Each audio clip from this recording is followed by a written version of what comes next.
शंकर भगवान के अभिषेक में 5 चीजें मूल चाहिए। पहले नंबर पर दूध चाहिए, दूसरे नंबर पर दही चाहिए, तीसरे नंबर पर घृत चाहिए घी, चौथे नंबर पर शहद चाहिए और 5वें नंबर पर शक्कर चाहिए, मिष्ठान चाहिए। अब ये 5 चीजें अपन चढ़ाते चढ़ाते चढ़ाते चढ़ाते पूरा जीवन हो गया। रोज आप शिव जी को चढ़ाते होगे, सावन महीने में चढ़ा रहे होगे, शंकर जी को शिवरात्रि पे भी चढ़ाते होगे, या कोई भी मूर्ति की, चाहे नारायण हो, लक्ष्मी हो, राम हो, कृष्ण हो, कोई भी देवता हो, उनका जब हम अभिषेक करते हैं तो ये 5 चीजों की जरूरत हर व्यक्ति को पड़ती है। ये पंचामृत की जरूरत है।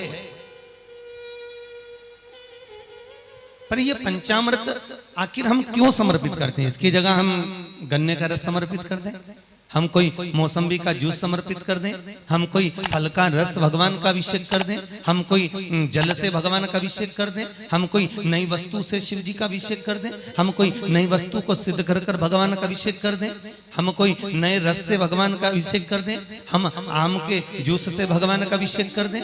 पर ये भले तुम कुछ भी समर्पित कर दो, चाहे तुम गन्ने का रस दो, चाहे तुम मौसम्बी का रस दो, चाहे तुम कुछ भी दो, पर उसमें जो मूल तत्व है वो ये 5 चीजें, ये पंचामृत है। पहले नंबर पर क्या? जम के बोलो, दूध। दूसरे नंबर पर दही, तीसरे नंबर पर घी, चौथे नंबर पर शहद, 5वें नंबर पर शक्कर।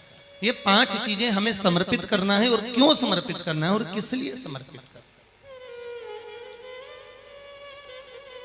हम शिव को ये चीजें क्यों दें? हम नारायण के पूजन में ये 5 चीजें क्यों लेकर जाएं? हम राम के पूजन में ये 5 चीजें क्यों लेकर जाएं? हम कृष्ण के पूजन में, हम अभिषेक में ये 5 चीजें क्यों लेकर जाएं?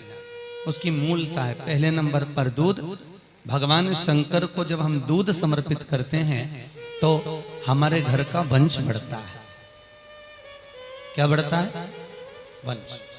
जब हम शिव को दूध समर्पित कर रहे हैं, पंचामृत की वस्तुओं में हम जब दूध समर्पण कर रहे हैं, हम अभिषेक में अगर नारायण का अभिषेक कर रहे हैं, लक्ष्मी का अभिषेक कर रहे हैं, राम का अभिषेक कर रहे हैं, शिव का अभिषेक कर रहे हैं, शंकर का अभिषेक कर रहे हैं, या हम किसी भी देव का अभिषेक कर रहे हैं, उसमें दुग्ध मूल है। क्योंकि दूध जब हम समर्पित करते हैं तो ये हमारे वंश की वृद्धि करने वाला, वंश बढ़ाने, ये हमारा वंश बढ़ा रहा है। दूसरे नंबर पर दही।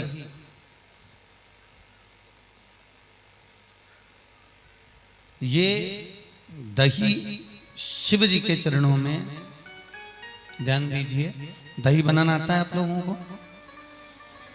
अगर ढेर सारा दूध है, बहुत सारा दूध है, तो उसमें थोड़ा सा जामन डालिए और दही बन जाता है। एक भगोना दूध को भी थोड़ा सा जामन जमा देता है। उसी तरह शास्त्र कहता है कि यहाँ दही शिव को इसलिए समर्पित करा जाता है कि अगर भाई भाई में विवाद हो रहा हो, देवरानी जेठानी आपस में झगड़ रही हो, अगर कहीं सास बहू में क्लेश हो रहा हो, किसी का घर टूट रहा हो, किसी का घर अगर खंडित हो रहा हो, कोई परिवार आपस में टूट कर जा रहा हो, कोई भाई भाई आपस में झगड़ कर जा रहे हो, तो शिव का अभिषेक दही से करने से परिवार वापस जुड़ जाता है। इसलिए पंचामृत में दही की मूलता कही, पंचामृत में दही मूल हो गया। आप लोगों ने भी न जाने कितनी बार अभिषेक करा होगा, परंतु आप लोगों को भी सोचने में आता होगा कि दूध क्यों चढ़ाएं, दही क्यों चढ़ाएं, घृत क्यों चढ़ाएं, शक्कर क्यों चढ़ाएं, घी क्यों चढ़ाया। अभिषेक में दही चढ़ा देने से हमारे परिवार टूटने से बढ़ जाता है, बच जाता है। तीसरे नंबर पर है घी। ये आरोग्यता प्रदान करता है। हमारे घर में अगर कोई बीमार है, बहुत ज्यादा रोगीला है, बहुत ज्यादा परेशान है, तो घृत का अभिषेक अर्थात अभिषेक में घृत का प्रयोग कर देने से रोग से मुक्ति होती है।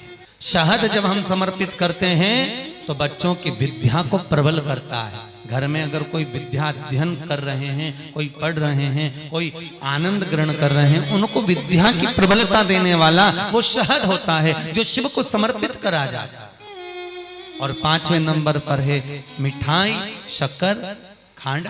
आखिर उसको समर्पित करने का भाव केवल इतना रहता है कि हमारा जो व्यापार है, हमारा जो व्यवसाय है, बहुत मिठास से पूर्ण चलता रहे, इसलिए शक्कर समर्पित करी जाती है।